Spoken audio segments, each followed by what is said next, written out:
తర్వాత కదా మేము ఇస్తామంది అని అడిగింది కేంద్రం. ఉమ్, దాన్ని 18, 19లో పెంట చేశారు వీళ్ళు. ఉమ్, కానీ ఆ రోజున చెప్పింది ఏంటి, విభజన చట్టం అమలు రోజు నుంచి మొత్తం ఖర్చు మేము పెట్టుకుంటామన్నారు. అవును. వీళ్ళు పాత డబ్బులు కూడా అని పెట్టారు. ఉమ్, ఇది ఒక ఫిట్టింగ్లు పెట్టే బ్యాచ్ ఉంటారు ఇలా. అదే అదే అవును. రెండోది రెవెన్యూ లోటు అన్నటువంటిది ఆ రోజున చెప్పారు. ఎందుకని, విభజిత రాష్ట్రం కాబట్టి కొంత ఒక 5 సంవత్సరాల పాటు మేము భరిస్తామని. దాంట్లో వీళ్ళు ఏం చేశారు, పెన్షన్ పెంచారు కదా 250 నుంచి 1000 రూపాయలు, ఆ డబ్బులు కూడా యాడ్ చేసి పడేశారు. ఓకే. ఉమ్, దాంతో పాటు అంతకు ముందు ఏది విభజన చట్టానికి ముందు ఉన్నటువంటి బకాయిలు కూడా దాంట్లో యాడ్ చేసి పడేశారు.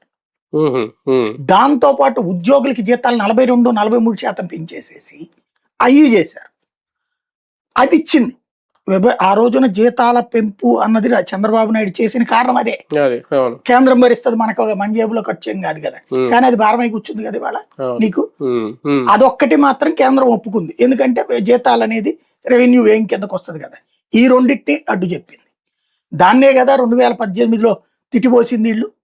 ఉమ్, ఆ విధంగా అప్పుడు ఒక పేచీలు పెట్టారు. ఇప్పుడు అట్లాంటి పేచీ కోరే వరం పెట్టారు. ఏమని, 2014 నుంచి విడిపోయినట్టుగా ఇది దీన్ని అమరావతి రాజధానిగా రాయమని పెట్టారు. ఉమ్, 2014 నుంచి అని.